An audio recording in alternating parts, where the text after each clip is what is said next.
Welcome to the BG Podcast, conversations at the intersection of business, community, and public policy from the Austin Metro and around Texas. You can find this episode and prior recordings at www.binghamgp.com/podcast and on iTunes and Google Play. Hello, this is AJ Bingham, and welcome to the BG Podcast. Our guest today is Tyson Tuttle, the CEO and President of Silicon Labs. Welcome to the show, Tyson. Thanks for having me on. Well, I think we first connected a few months ago when you hosted an event on behalf of the city, and it was related to an upcoming bond election, right, with mobility. And we'll get a little more into that when we're talking about tech communities, engagement, just in Austin specifically and in the community. Before we get there, I want to get a little bit of your background and your path to CEO, and then what Silicon Labs is involved in. Well, I first moved to Austin in 1992. When I got out of college, I was at UCLA and moved here, first job, and worked at Cirrus Logic for 4 years. Moved back to California for like a year, but then came back and joined Silicon Labs when there were only 10 people in the company. We had an office at 7th and Congress, and then started there, startup, venture capital funded Austin Ventures. And it was about in 96, It was right? 1996, and I joined in 97, Okay. and we were working on the first products. I'm an engineer by background. And so got those out. The company went public in 2000. We were selling into the PC market, back when modems and that, dial-up modems. We 56K and all that. Yeah, we were like 50% of the market on Yeah. it. That's what took the company public in 2000. And then we got into the mobile phone world. We were integrating a bunch of the radio stuff in the front ends of those and built that into a substantial business. But ended up actually selling that in 2007. So that was kind of a challenge. But then we went after diversifying the company, and so I had been in different roles. I was in engineering, and then in marketing and product management. Started a group doing radio and TV tuners, and so that was fun. So 80% of the flat panel TVs in the world have the receiver in there is ours, and built that business. But then once we sold our cellular group, we actually focused in on more industrial markets and high-speed communications. So we went after the big internet backbone, things that are going into the data center and connecting up all the high-speed, telecom type things. So that became a good business. We worked on a bunch of, when you interface to the phone line, you have to deal with high voltages, but there's a lot of other things. So we went into this isolation technology that goes into now a lot of the electric vehicles, so like the Tesla. So when you're dealing with the battery pack or the onboard chargers, you need to have these types of components in there. And that's a great trend. I mean, you look at, green energy and the electrification of our vehicle fleet. That's a really nice growth vector. I know there are certain, some of the auto brands are making dramatic shifts out, fully into electric in the next next decade or so. Yeah, I mean, you look at what's going on in China, and then, Volkswagen. That was the one I was thinking about. They're investing $26 billion in battery technology and, building factories and really changing the way cars are built. And, I think Elon Musk did a great job of showing us what's possible, but now all the big companies are coming along. And so that's a great business.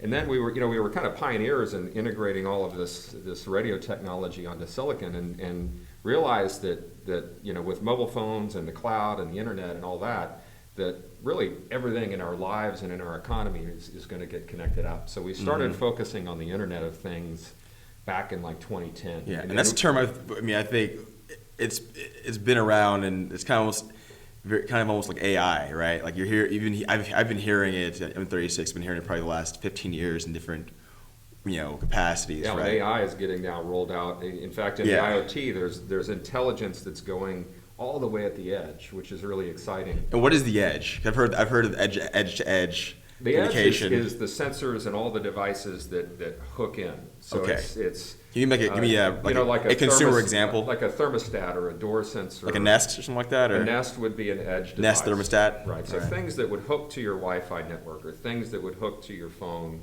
Gotcha. or that would hook into the internet in general are technically the edge, the clients. Gotcha. And that's where, you had the PC was the first 100 million unit market. And the mobile phone was the first billion unit market. The Internet of Things is going to be the first 10 billion unit market per year in annual sales. And these are fairly simple devices that are sensing and controlling things, but they also need to be smart. And once you get something hooked up and connected, just like your phone, you get updates on your phone and you get new features and technology or upgrades to security. That same sort of thing is going to happen in smart cities and smart homes and smart factories and throughout like large swaths of our economy. It's funny on the software updates because really it's not just your phone anymore. It's really your smart computer, right? Not even your phone. I mean, actually, your phone is more powerful than. But it's your watch. Nowadays. It's your car, right? It gets, if you have a Tesla, one of those, like it gets software updates. I mean, yeah. So every once in a while, it kind of messes up. yeah, but it's like threaded and everything, right? So it's just it's interesting. I mean, you think about the Ring phone. For the home doors. Amazon is one of our big customers. Yeah. And Samsung and all of these guys. But the devices just keep getting more and more functional, and it really creates all these really exciting new business models that like for instance, if in a let's say you own a lot of apartment buildings and you want to minimize your insurance cost, you would put sensors in to detect water. And if you have a water leak, then you send somebody out to proactively deal with that instead of dealing with the loss on the back end. And there's just thousands of examples. Even for cities too. Or cities. Yeah, there was you look at traffic or parking. Or even water. I mean, look at our with Austin's water issues a few months ago too. Right, like just being able to monitor the quality of the pipes. Right. Or at the end point, at the homes to be like, for instance, I've got a smart sprinkler system, a Rakio, and it knows what the weather is and it dials back and it can actually cut your water consumption in half. And it's smart enough to know, okay, it rained, don't water.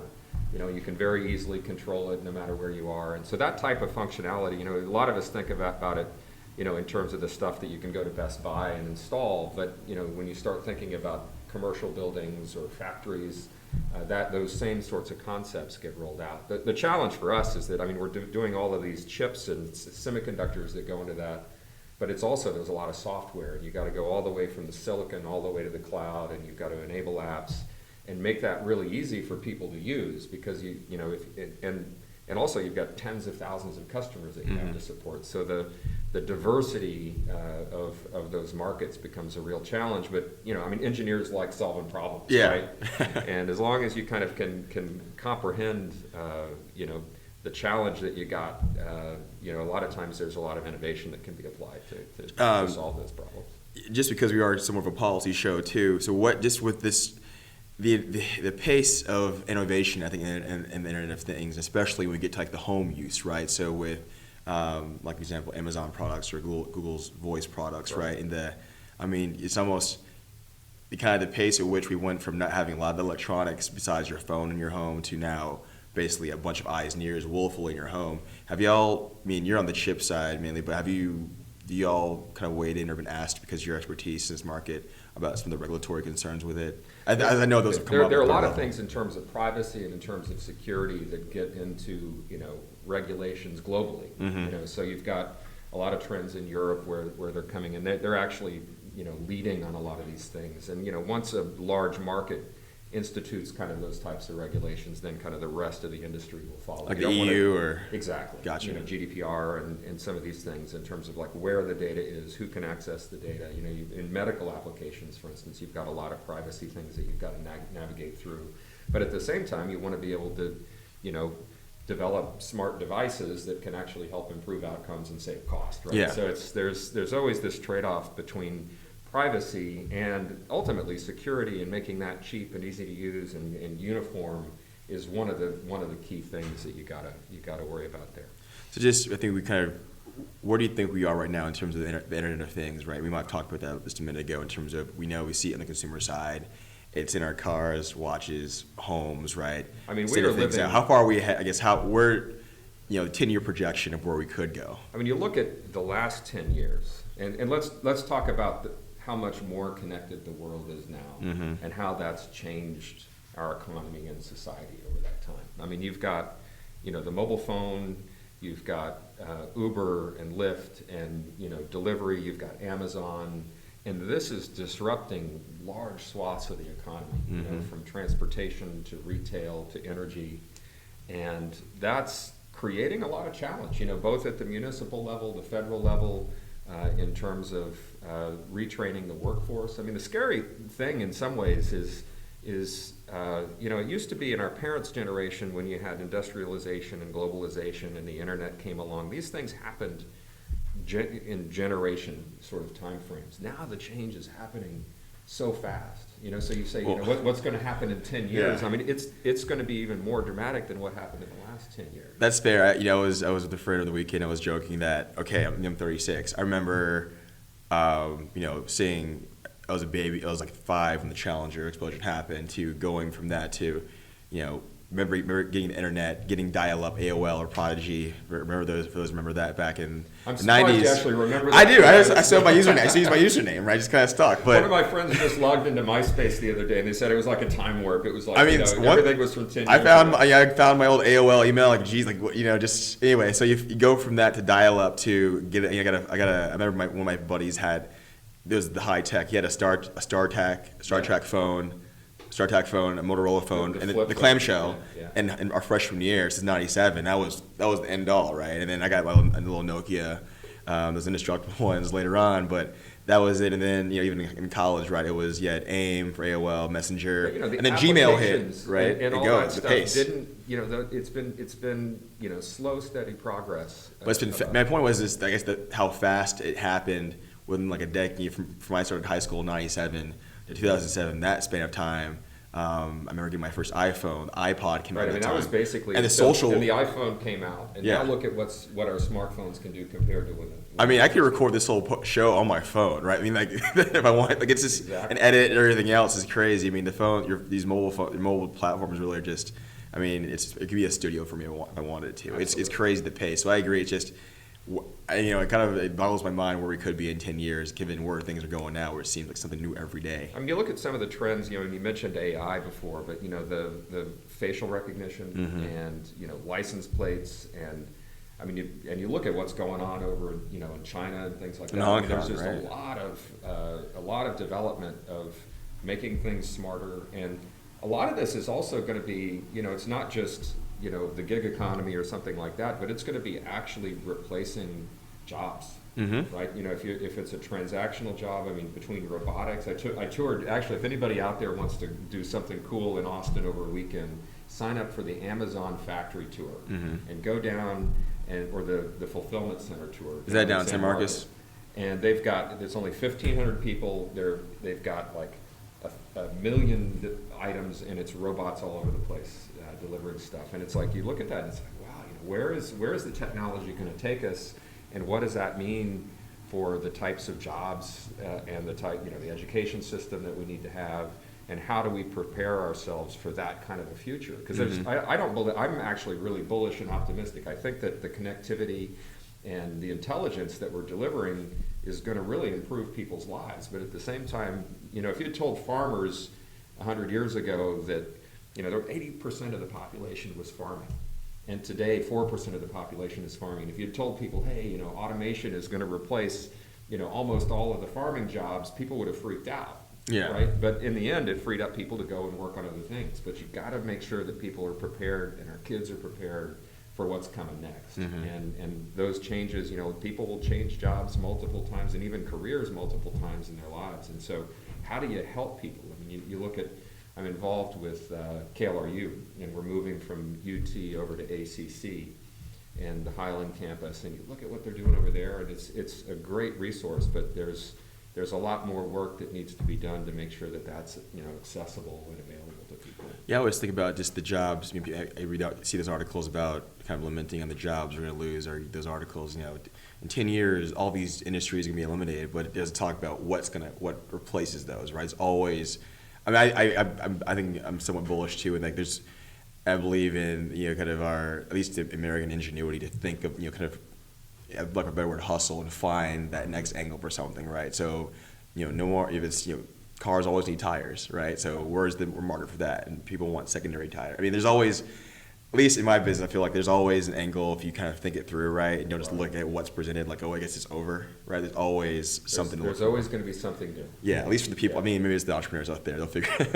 right, figure it out. I mean, in the end, in some ways, look at the unemployment rate in Austin. It's 3%. I bet that 10 years from now, the population is going to keep growing, but the economy here is really dynamic, and there's going to be things to do, but we need to make sure that people have the right skills for those jobs in the future. And that gets into all the tech stuff and software and STEM and all the work that we're trying to do that as a company, of trying to work with the tech community and work with the community organizations to help push things in the right direction. Mm-hmm. It's not just one company or even the government that can do everything. It's like everybody's got to understand the importance of that and kind of get together to make a difference. Well, that's a great segue to our next point, talking about just the evolution involvement of the Austin tech community and the greater kind of civic life and community life here. And again, how we first met was at an event that you hosted at your headquarters downtown here regarding an upcoming bond election for transportation. And so just your time in Austin and the tech community, where have you seen the level of philanthropy, everything from giving of time to giving of dollars go from 96, 97 to present, and then where you think it could go compared to markets you visit and your peers in other cities? Yeah, so you look at the Austin. When I moved here, it was barely over 1 million people. Now we've got 2.25. By 2040, we're going to have 4 million people in the metro area. And you look at the tech companies that have moved in and have thrived here. You got Capital Factory and a lot of startups. There's a lot more software now. You've also got outposts of a lot of the Silicon Valley, the exodus from Silicon Valley from the taxes. The big G, big A. The taxes and the lack of affordability out there. And the thing, we got a big challenge to make sure that we don't just import those problems here and kind of replicate that. Yeah. And figure out how to, and I think that really gets into how do we engage with the tech community. I'm on the Austin Tech Alliance. And working with those folks, it's engaging and also encouraging other companies. We do a lot of volunteer work. We since day one we've given 1% of our profits to back to the community. Financial grants. We also do a lot of volunteer time. We had like 2,500 employee volunteer hours that they actually recorded, and I think that's probably undercounted by a factor of 2 or 3. We do corporate match. We have all of our C-level executives are on boards, nonprofit boards in town, and try to get involved in those organizations and help them get better. We're partnered with the Austin Community Foundation. We actually just won an award. The Chamber of Austin gave us an award for community relations and all of that sort of stuff, and also some other recognition. But that's not what it's really all about, right? Yeah. It's about trying to make Austin a better place, and also to lead the community in the right direction. And especially these outposts of the Silicon Valley companies, with Google, Apple putting 15,000 people here, Oracle, to make the connections there, because the leaders of those companies are not necessarily here, but to make them understand, and a lot of the things that they're doing in the Bay Area or in Seattle, those are larger places. We're facing a lot of those same things. We don't have to reinvent the wheel. Yeah. Well, I know, with Google, there's an example, probably, I don't know when they did this, but I think it was this year, but they invested heavily, if not outright, in purchasing and developing some affordable housing in the Bay Area. But it's interesting too. I guess the level of the size of some of these companies, because there are outposts here, but we're downtown, the Bingham group offices, but right across the street is where Google's main headquarters is going to go for Austin anyway. And we were the first tech company to come downtown in 2006, and now Google's putting a 35-story building next door. Yeah. But the sense of the scale of these companies, they're outposts, but they're in Austin. They are fast becoming foundational in the way that I think historically it's been UT here. It's been the government, the state government here, that have really been the pillars of keeping Austin's economy relatively insulated from national trends. Yeah, but tech is going that way too. Well, that's what I mean. It's coming fast going, that right? Yes, it's coming that way, because I remember, again, I was in high school in the late '90s when kind of the Dell and then the first kind of tech boom in Austin, second tech boom, because Cimitech was late '80s, came on. But I really saw it kind of blow up then, figuratively and literally, all that, yeah. And then, so seeing that, but even then it wasn't seen, it didn't feel like as threaded in as it is. Like it's here, right? It touches everyone's life in a way that, I think it hadn't before. But because of that, I think it's saying, okay, it's foundational, and just how is it long term going to thread in, right? Because it can't exist in a bubble. I think most companies realize. I mean, I think companies outside of yours too realize that and are starting to find ways. This is the second largest site for Apple, right outside of Silicon Valley. Yeah, putting $1 billion, and I think transportation. We talked. That was where we met, was at a transportation event. But you look at. I think in the past, Austin has said, okay, if we don't build it, people won't come. And then you kind of get into a mode where it's like, actually, we didn't build it, and the people came anyway. They've always come. Right? And in some ways, that's caused Austin to kind of rethink and we have gotten more density. We've got the Code Next or whatever it's called now. I was told it's because the show that was posted today on September 4th was with Anik Baudet, who's the overall lead for the land development code revisions. Right. I was told, because I don't get slapped in the hand. The land development code revisions. That's where we're going with now. But I mean, that's that you're correct. That's there's hope for that. That's a piece to it, because we've got to be able to build things that are affordable, and as more people come here, we've got to invest in the infrastructure and transit. I mean, we had the bond issue to rebuild the corridors, but now we've got to in 2020 we've got to finally, I think, do something about our mass transit system. 2000 was a missed opportunity, and having the dedicated lanes and giving people a true option to get people around is going to be critical. I mean, being downtown, we're kind of in the middle of the nexus of all that. But as the city gets bigger, we've got to make the critical investments. And I think that the mayor and the council and Cap Metro are doing a good job of really bringing in the community to kind of, okay, here's the technologies and here's the solution that we're thinking. But it's really critical, and I think the tech community needs to get behind that as well, because that's that really helps to drive affordability and quality of life in Austin, which is why we're one of the cornerstones of being here and really part of why Austin has been so successful. Yeah. Well, Tyson, thank you for your time. I'd like to get back to running the company. I think you're going to have to take a flight today. So I'm headed out to Europe. Safe travels, and hopefully get to sleep in the plane. And I'd love to have you back on the show in the future. All right. AJ, thank you very much. Thank you for listening to today's BG podcast. You can find this episode and prior recordings at www.binghamgp.com/podcast and iTunes and Google Play. Subscribe to stay current on future posts.